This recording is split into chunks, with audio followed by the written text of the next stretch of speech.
क्या आपने कभी सोचा है कि 400 रन का पीछा करके कोई टीम जीत सकती है?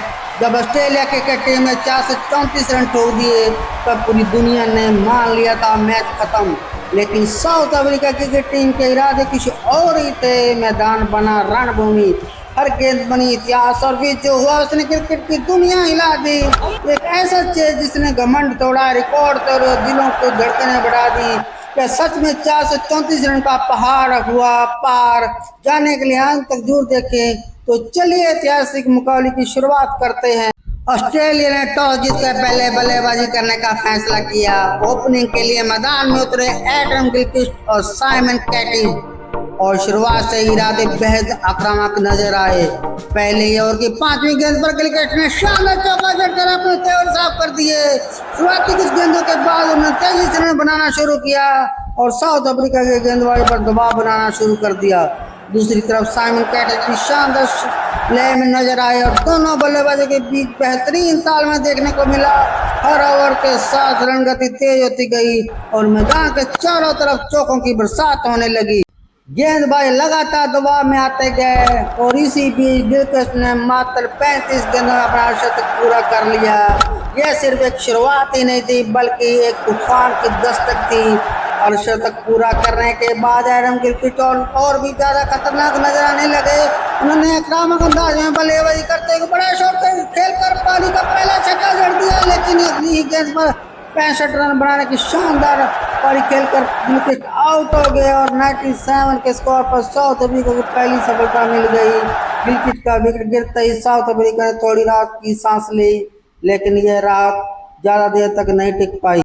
नंबर 3 पर बल्लेबाजी करने के लिए आए रिकी पॉन्टिंग, जिन्होंने आते ही तूफानी अंदाज में रन बनाना शुरू कर दिया और दूसरी तरफ साइमन कैटिंग भी बेहतरीन लय में बल्लेबाजी कर रहे थे। उन्होंने चौका लगाकर अपना शतक पूरा करे। इसके बाद पॉन्टिंग और कैटिंग की जोड़ी ने मैदान पर पूरी तरह से दबदबा बना लिया। दोनों बल्लेबाजों के बीच शानदार तालमेल देखने को मिला और उन्होंने आक्रामक बल्लेबाजी करते हुए साउथ अफ्रीका के गेंदबाजों को लगातार दबाव बनाए रखा। मैदान के चारों ओर चौकों की बारिश होने लगी और रन गति तेजी से बढ़ी चली। इसी बीच रिकी पॉन्टिंग ने अपना अर्धशतक पूरा कर लिया और ऑस्ट्रेलिया की पारी एक बार फिर पूरी तरह रफ्तार पकड़ चुकी थी। अर्धशतक पूरा करने के बाद रिकी पॉन्टिंग ने एक बार फिर गेयर बदल लिया और साउथ अफ्रीका गेंदबाजों पूरी तरह से हावी हो गए। मैदान पर कोई ऐसा गेंदबाज नहीं बचा जो उनके आक्रामक शॉट से बच पाया हो। चारों तरफ चौकों की लगातार बारिश हो रही थी। ऑस्ट्रेलिया का स्कोर तेजी से तूफानी अंदाज में आगे बढ़ता जा रहा था। दूसरी ओर साइमन कैटिंग भी शानदार लय में बल्लेबाजी कर रहे थे। इसी समय कैटिंग 77 रन पर पॉन्टिंग 67 रन बनाकर क्रीज पर मौजूदगी से टिके हुए थे। दोनों के बीच बेहतरीन साझेदारी को देखने को मिली, जिसका असर स्कोर पर साफ नजर आया था। मैच 29 ओवर में ऑस्ट्रेलिया का स्कोर 200 रन के पार पहुंच चुका था और टीम पूरी तरह से मैच पकड़ बनाती दिख रही थी। लेकिन 31वें ओवर में साइमन कैटिंग का एक बड़ा शॉट खेलने के प्रयास में अपना विकेट गंवा बैठा, जिससे साउथ अफ्रीका को एक और महत्वपूर्ण सफलता मिल गई। लेकिन अब तक ऑस्ट्रेलिया इस मुकाबले पर अपनी पकड़ पूरी तरह मजबूत कर चुका था। रिकी पॉन्टिंग लगातार आक्रामक अंदाज में बल्लेबाजी करते हुए चौकों की बरसात जारी रखते हुए थे। दूसरी तरफ माइक हसी भी मैदान पर उतरते ही तेजी से रन बनाने लगे। टीम की स्थिति इतनी मजबूत थी कि ऑस्ट्रेलिया के पास अभी भी कई बल्लेबाज बाकी थे। यही वजह थी कि पॉन्टिंग और हसी बिना किसी दबाव के खुलकर बल्लेबाजी कर रहे थे। हालांकि ये एक वनडे मुकाबला था, लेकिन मैदान पर बल्लेबाजी का अंदाज पूरी तरह T20 जैसा नजर आने लगा। हर ओवर में तेजी से रन बना रहे थे और गेंदबाज पूरी तरह दबाव में दिख रहे थे। इसी दौरान पॉन्टिंग धीरे धीरे शतक के करीब पहुंच गए। 99 के स्कोर पर पहुंचने के बाद उन्होंने शानदार सिंगल लेकर मैच 71 गेंदों में अपनी शानदार सेंचुरी पूरी कर ली। यह पारी ऑस्ट्रेलिया की मजबूत स्थिति को और भी ज्यादा खतरनाक बना रही थी। दूसरी ओर से माइकल हसी ने आक्रामक अंदाज में अपनाते हुए चौका जड़कर अपना शतक पूरा कर लिया। अब हालात ऐसे हो चुके थे कि साउथ अफ्रीका कप्तान ने अपने सभी गेंदबाज विकल्प आजमा लिए, लेकिन कोई भी गेंदबाज पॉन्टिंग और हसी की इस आंधी को रोक नहीं पा रहा था। हर ओवर में लगभग 15 रन बनाना आम बात हो गई थी और ऑस्ट्रेलिया बल्लेबाज पूरी तरह से मैच पर हावी नजर आ रहे थे।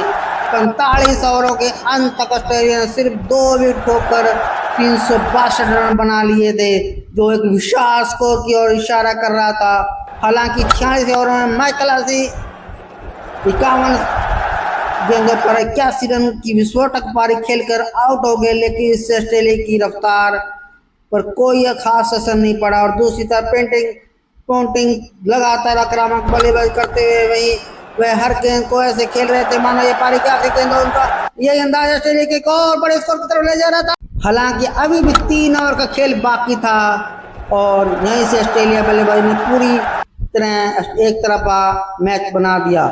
आखिर के इन 3 ओवरों में उन्होंने एक ऐसा विस्फोट बल्लेबाजी की जिसने साउथ अफ्रीका को मुकाबले से लगभग बाहर कर दिया। हर गेंद में बड़े शॉट खेले जा रहे थे और गेंदबाज पूरी तरह से बेबस नजर आ रहे थे। देखते देखते इन अंतिम 3 ओवरों में ऑस्ट्रेलिया ने 53 रन जोड़ दिए, जो किसी भी टीम के लिए अविश्वसनीय प्रदर्शन था।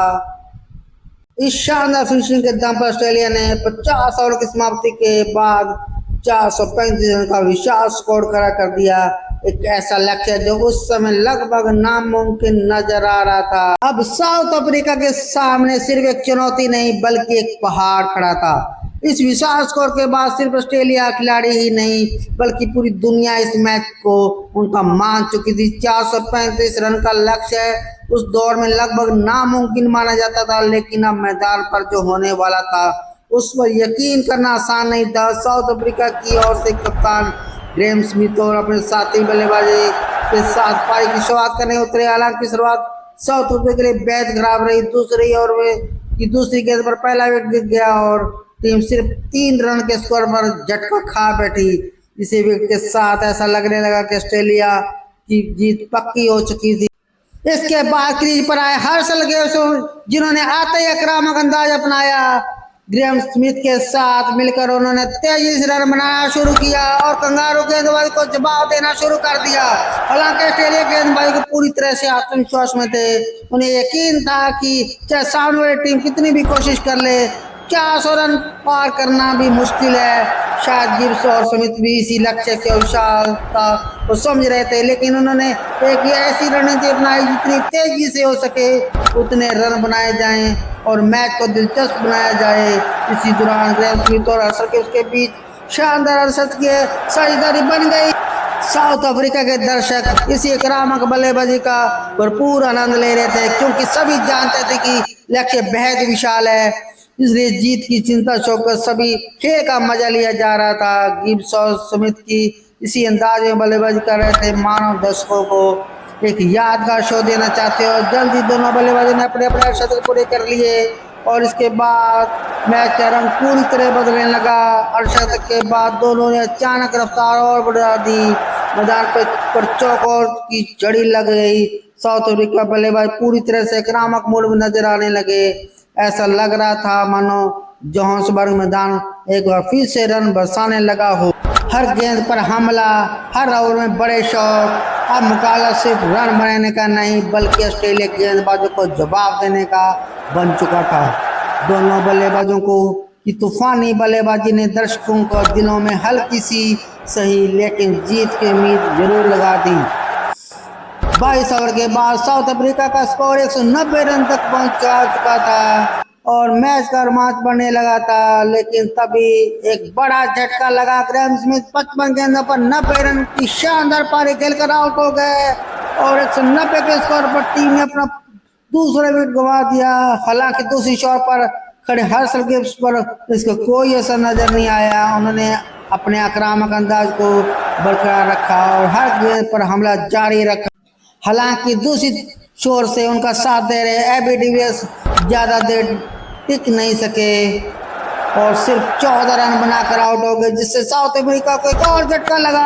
अब समीकरण साफ था। आखिरी 19 ओवरों में जीत के लिए 152 रनों की जरूरत थी। लक्ष्य मुश्किल जरूर था, लेकिन गिब्स जिस अंदाज में बल्लेबाजी कर रहे थे उससे उम्मीद अभी भी जिंदा थी। धीरे धीरे साउथ अफ्रीका मैच में वापसी करता नजर आ रहा था, लेकिन तभी एक बड़ा मोड़ आया। अर्शल गिब्स 111 गेंदों पर 175 रन की ऐतिहासिक पारी खेलकर आउट हो गए। का विकेट गिरते ही 299 के स्कोर पर साउथ अफ्रीका को चौथा झटका लगा। एक बार फिर मैच का पलड़ा ऑस्ट्रेलिया की ओर झुकता हुआ नजर आने लगा। जहां से आगे जैक कैलिस ने कुछ अच्छे शॉट खेलकर टीम को संभालने की कोशिश की और 20 रन जोड़े, लेकिन वे अपनी पारी को लंबा नहीं खींच सके। 327 के स्कोर पर साउथ अफ्रीका को पांचवा झटका लगा और मुकाबला एक बार फिर संतुलन में आ गया।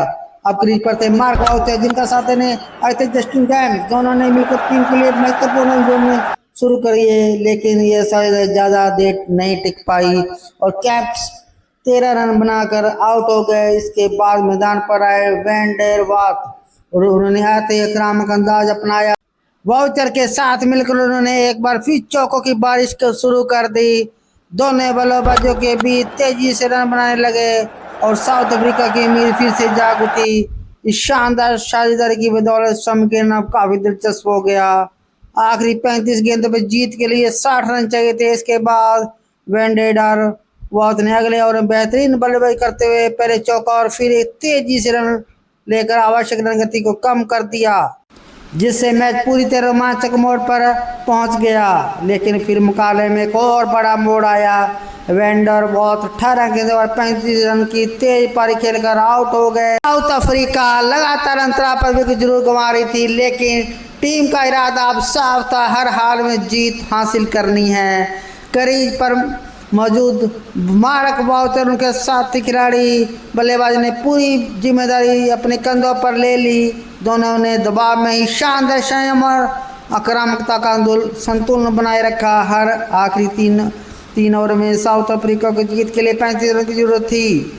48वें ओवर की पहली गेंद पर वाउचर ने चौका जड़कर उम्मीद को जिंदा रखा और उसी ओवर में एक और शानदार चौका लगाकर मैच को और रोमांचक बना दिया। ओवर की आखिरी गेंद पर बाउंड्री आई, जिससे ऑस्ट्रेलिया टीम में दबाव बढ़ गया था। हालांकि 49वें ओवर में एक और झटका लगा और दूसरे बल्लेबाज 8 रन बनाकर आउट हो गए। अब समीकरण साफ था, आखिरी 6 गेंदों में जीत के लिए 7 रन चाहिए थे। साउथ अफ्रीका क्रिकेट इतिहास रचने से बच और पूरे मैदान में सांसें थम चुकी थी। पारी का आखिरी ओवर लेकर आते हैं ब्रैडली और पूरे मैदान में सन्नाटा छा जाता है। पहली गेंद पर सिर्फ एक सिंगल आता है, लेकिन अगली गेंद पर एंड्रू हॉल जोरदार शॉट खेलते हुए गेंद को सीमा रेखा के पार पहुंचा देते हैं। 4 रन। अब समीकरण पहले आसान दिखने लगता है।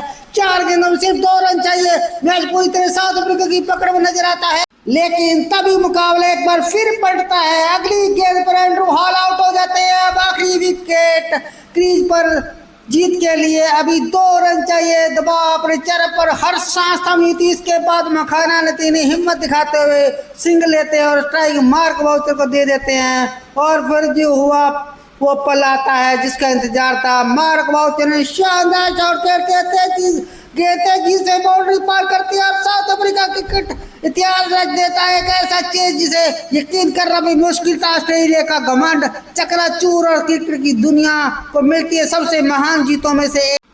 अगर आपको ये कहानी पसंद आई हो तो वीडियो को लाइक करें और ऐसे ही रोमांचक क्रिकेट किस्सों के लिए चैनल को सब्सक्राइब करें, बेल आइकन जरूर दबाएं। जय हिंद।